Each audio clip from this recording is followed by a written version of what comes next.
পারিনি। আমি চাই আমার অধিকার, আমি চাই আমার চাকরি, আমি চাই আমি নিজে গায়ে খাইতে কাজ করে খাইতে।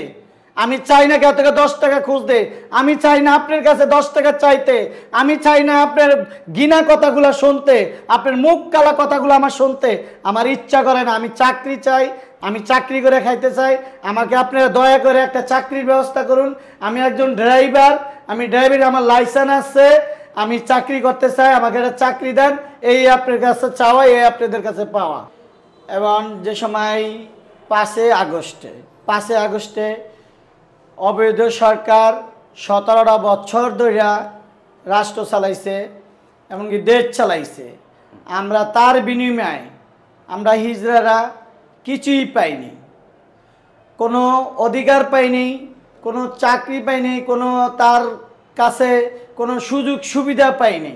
এবং আমরা মনে করেন যে অবস্থা আছি, আমরা যে অবস্থা আছি এই অবস্থাতে আমরা বাঁচতে পারি না। এখন আমরা বর্তমানে আছি শুধু একটা ইয়ার উপরে, জিরোর উপরে। আমরা কেউর আশেও থাকি না, কেউর পাশেও থাকি না, কেউ আমাদের ভালো মন্দ দেখে না, কেউ আমাদেরকে ভালো মন্দ জিগায়ও না, এবং কি আমাদেরকে কেউ কাছেও ডাকে না। আমরা কোথায় যাব, কার কাছে যাব? আমরা ছাত্রদের লগে ছিলাম, ছাত্রদের লগে মাঠে ছিলাম। আমরা মনে করেন খুনি হাসিনার আন্দোলনে তার কিভাবে দেশ থেকে গদি থেকে নামানোর চিন্তা ভাবনা, হ্যাঁ, আমরা সেইটা করে মাঠে নামছি। এখন সে দেশের থেকে গেছে, এখন বর্তমানে আছে ডক্টর ইউনূস স্যারে। আমরা চাই আমাদেরকে একটা চাকরি দেব, আমাদেরকে একটা ভালো মন্দ দেখার কেউকে দায়িত্ব দেব। আমার গুরু আছে পাশে, এবং কি আমাদের ভালো মন্দ দেখার আমাদের আরও লোকজন আছে। আমরা কার কাছে যাব? আমাদেরকে থাকার মতন, বাঁচার মতন একটা ব্যবস্থা করে দেব।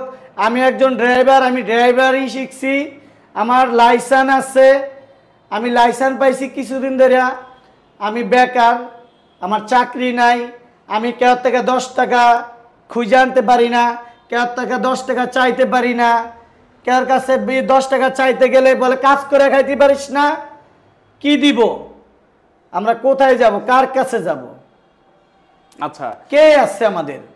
ছাত্র জনতার আন্দোলনে আপনি কোথায় গিয়েছিলেন, কোথা দিয়ে আন্দোলন শুরু করেছিলেন? আপনার এলাকা মহল্লায়, রাস্তার? ঢাকা মিরপুর 10 নম্বরে ছাত্র আন্দোলনে ছিলাম।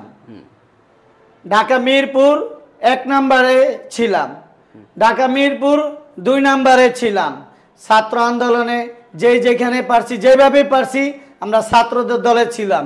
আমরা কোন থেকে নামছি, কার দল হয়ে নামছি, কার হয়ে নামছি, এগুলো আমরা নামিনি।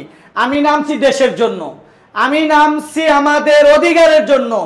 আমি 17 বছর ধরে আমার নিজের অধিকার আমি খাড়াইতে পারিনি, আমি ভোট দিতে পারিনি। আমি একজন দেশের নাগরিক। আমারে বলতে আছে আমি প্রধানমন্ত্রী শেখ হাসিনা, হ্যাঁ, ওই অবৈধ সরকার আমাকে ভোটার বানিয়েছেন। না, উনি আমারে ভোটার বানায়নি, আমারে ভোটার বানাইছে বিএনপির আমলে। আমি বিএনপির আমলে ভোটার হয়েছি। আমি ওই সময় থেকে আমার নিজের অধিকার খাড়াই আমি একটা ভোট দিতে পারিনি। আমি চাই